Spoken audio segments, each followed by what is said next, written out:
किसान भाइयों, एक ही दवाई अगर हमने लगातार डाली, मतलब क्या है, कोई ऐसी दवाई होती है जिसका रिजल्ट हमें बहुत ही शानदार मिलता है। 80-90% तक हमें उससे कंट्रोल मिल जाता है, चाहे वो डिसीज हो या फिर इंसेक्ट हो। तो उसका रिजल्ट मिलने के बाद हमारे मन के अंदर वो दवाई इतनी अच्छी से बैठ जाती है कि हमें लगता है कि यार इसी का इस्तेमाल कर दूं, जिससे मैं इस झंझट से छुटकारा पा लूं। लेकिन होता क्या है, होता असल में कुछ और है। और वो कुछ और क्या है, यही बताने के लिए आज का ये वीडियो बनाया है। तो एक ही दवा बार बार डालने से क्या परिणाम होते हैं, डालना चाहिए या फिर नहीं, अगर डाल सकते हैं तो कौन से तरीके से डालना चाहिए, ये सब जानकारी मिलने वाली। तो इसके लिए एक लाइक भी बनता है। तो शुरू करते हैं। एक ही दवा बार बार डाले या फिर नहीं। तो उदाहरण के तौर पर इसे आप कोई इंसेक्ट या फिर फंगस समझ लीजिएगा। ठीक है, इंसेक्ट समझ लीजिएगा, कोई टेंशन नहीं। हम ऐसे समझेंगे कि भाई 10 प्रकार के बड़े बड़े इंसेक्ट है। 1 2 3 4 5 6 7 8 9 10। 10 प्रकार के हमारे इंसेक्ट है, समझ लो। एक कोई ऐसी दवाई है, जैसे कि उदाहरण के तौर पर हमने कोराजन ले लिया। कोराजन हमने इसके ऊपर डाल दिया, इन 10 कीटकों के ऊपर। तो इन 10 कीटकों में से 8 कीटक खत्म हो गए बॉस। 8 कीटक खत्म हो गए और 2 कीटक बच गए। ये देखकर आपको बहुत आनंद हुआ कि यार कोरोजन जैसी दवाई कुछ नहीं है। मैं उदाहरण दे रहा हूँ, एक ही दवा मतलब कोरोजन ही नहीं। कोरोजन की जगह आपकी मन पसंदीदा एक्सपोनस हो सकती है, डेलीगेट हो सकती है, स्पिंटोर हो सकती है। अलग अलग तरीके की दवाइयां भी हो सकती है। या फिर ये फंगस समझ लो, इसमें आप सेक्टिन हो गया, एक्रोबैट हो गया, एलियट हो गया, ऐसा कुछ इमेजिन कर सकते हो। ठीक है, तो लॉजिक वही रहेगा, सिर्फ दवाइयों के नाम बदलेंगे, इंसेक्ट भी बदलेगा या फिर फंगस भी बदल सकता है। तो ये ध्यान में रखना है। तो कोरोजन का रिजल्ट आपको इतना टफ मिला, आपको लगा कि भाई इससे तो बढ़िया कुछ भी नहीं है, अब मैं दूसरी बार भी यही दवा डालूंगा। तो दूसरी बार जब आप यही दवा दवा डालते हो तो ये 2 की जगह हो जाते 12, मतलब और भी ज्यादा बढ़ जाता है। ऐसा क्यों होता है, ये आपने कभी एक मतलब अनुभव तो किया होगा इस चीज का। तो ये अनुभव क्यों आता है, इसके पीछे का साइंस बताता हूं।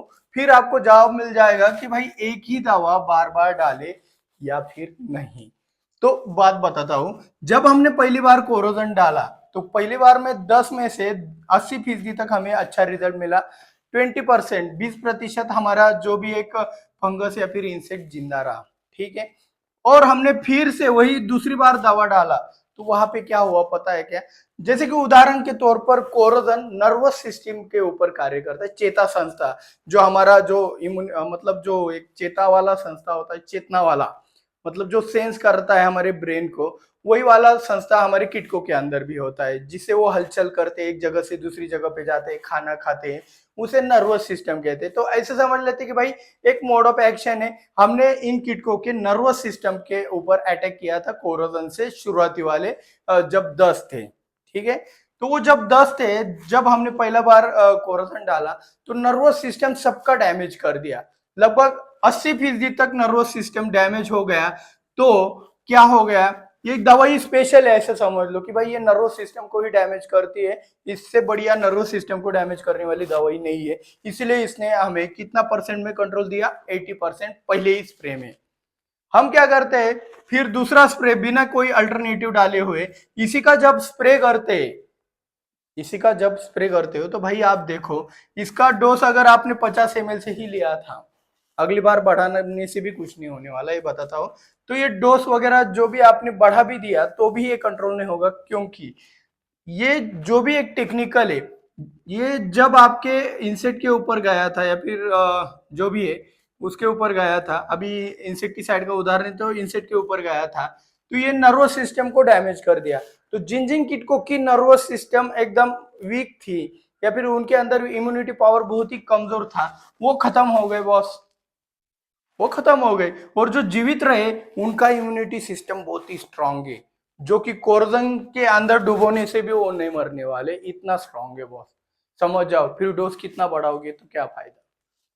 इसीलिए स्ट्रेटजी में क्या कहा जाता है कि भाई कोरोजन डाला, बाद में दो एक अच्छी दवाई आने दो, फिर रिपीट कोरोजन कर सकते हो। मतलब बीच में आप कुछ बेनिविया ले लो, बेनिविया के बाद बेनिविया मत लो, ये भी बातें होती है। तो इस तरीके से आपको क्या करना है, सिंपल वाला एक हल्का वाला लो, एक भारी वाला लो, ऐसा कुछ चलने दो। कंप्यूटर लो, एक्ट्रा लो, कुछ महंगा वाला लेना है तो भाई डेंटासू लो, क्लोथियाडिन लो। तो इस तरीके से ये सिस्टम चलता है। तो इससे क्या होता है कि कोरोजन अपना नर्वस सिस्टम पे काम करेगा, जैसे कि बेनिविया अलग सिस्टम पे काम करेगा, रेस्पिरेटरी सिस्टम मतलब जो प्रक्रिया होती है श्वासोच्छ्वास की, उसके ऊपर कार्य करेगा। तो भाई इसका इम्यूनिटी पावर इतना भी स्ट्रांग नहीं था, थोड़ा सा वीक हो गया था जिससे ये जिंदा रह गया।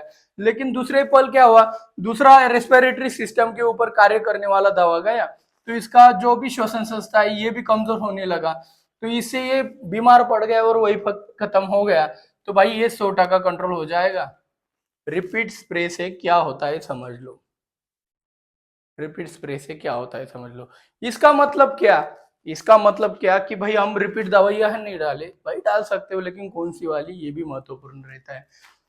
हमने पाया है कि भाई जो अभी देखो सेक्टिन आया ना, सेक्टिन सेक्टिन फंजीसाइड, वो ऐसे ही खत्म हो गया। लोग क्या करते थे, कुछ भी हो सेक्टिन के ऊपर सेक्टिन ही स्प्रे कर रहे थे, तो इसी के वजह से वो बढ़ गया, उसके अंदर एक लसीकरण हो गया, ऐसे भी आप कह सकते हो।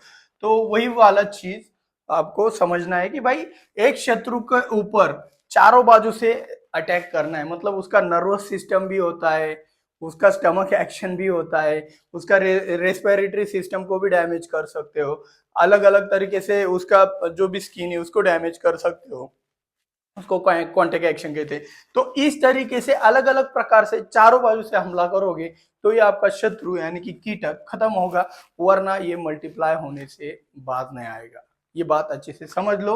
और दूसरी बात, आप एक बात ध्यान में लेना, अगर फंजीसाइड में कहो या फिर कॉन्टेक्ट इंसेक्टिसाइड में भी कहो, तो भाई कॉन्टेक्ट वाली दवाइयां कितनी भी बार आप रिपीट कर ले, लगातार इस्तेमाल कर ले, कॉन्टेक्ट वाली दवाइयां 100% काम करती है। ये मैंने नोटिस किया है अपने करियर के अंदर। छोटा समझो बड़ा समझो वो आपके ऊपर, ठीक है। तो 100% वो कार्य करती है। किस तरीके से कि भाई ये इसके कांटेक्ट में जो आया वो खत्म ही हो जाता है, लगभग कांटेक्ट में आना चाहिए, लेकिन क्या होता है अभी कांटेक्ट एक्शन में भी आप देखोगे तो वो संपर्क में आने से भी बच जाता है कीटक। हमारा कवरेज भी, पत्तियों का कैनोपी मैनेजमेंट भी बहुत जरूरी रहता है। हमारे पत्तियों के ऊपर ऐसा पत्तियां रहता है, ठीक है। तो अभी इस पत्ती के ऊपर गिरता है, इस पत्ती के ऊपर गिरता है, लेकिन यहाँ पे दवाई घुस नहीं पाती, तो यहाँ पे कीटक या फिर जो भी फंगस है वो छुप जाता है, वो बच जाता है। तो कांटेक्ट वाली दवाइयाँ एक साथ रिपीट भी हो गई तो कोई टेंशन नहीं रहता है, खासकर फंजीसाइड के तौर पर रिजल्ट अच्छे आते हैं। जैसे कि मैं कुमानेल को रिपीट करता हूँ, M45 को रिपीट करता हूँ, वहां पे कोई तकलीफ नहीं। लेकिन सिस्टेमिक वाली दवाइयों को रिपीट करते वक्त ये लॉजिक मत भूलिएगा, इससे बहुत सारा नुकसान होता है। और किस तरीके से ये फंगस या फिर इंसेक्ट अपना पावर बूस्टअप करते हैं, ये स्ट्रेटजी समझ लो, चारों बाजू से हमला कर दो। तो इसीलिए आपको मोड ऑफ एक्शन पता होना बहुत जरूरी है, जिसके लिए हमारे सारे वीडियो आपके लिए अवेलेबल है। कोरोजन लेते हो तो कोरोजन का भी मोड ऑफ एक्शन जरूरी है। अलग अलग दवाइयों के अलग अलग मोड ऑफ एक्शन होते हैं, हम सबके ऊपर वीडियो बना चुके हैं। तो वीडियो को लाइक करना मत भूलिएगा। और अगर आप चाहते हो कि सर जी हमें एक अलग से लिस्ट बना के दीजिए कि बस सर जी नर्वस सिस्टम के ऊपर ये दवाइयाँ काम करती है, अपना स्टमक एक्शन ये दिखाती है, स्टमक में पावरफुल है, अपना एक ओविसाइडल एक्शन वाला ये दवाई है, या फिर ऐसा अलग अलग चाहते हो, तो भाई जल्द से जल्द 1 मिलियन करा दो, हम आपके लिए ये भी लेके आएंगे। बहुत बड़ा लिस्ट है, एक से मतलब एक वीडियो से नहीं होने वाला है। तो जल्द से जल्द लाइक और शेयर करना मत भूलिएगा। मिलते हैं अगले वीडियो में। जय जवान जय किसान।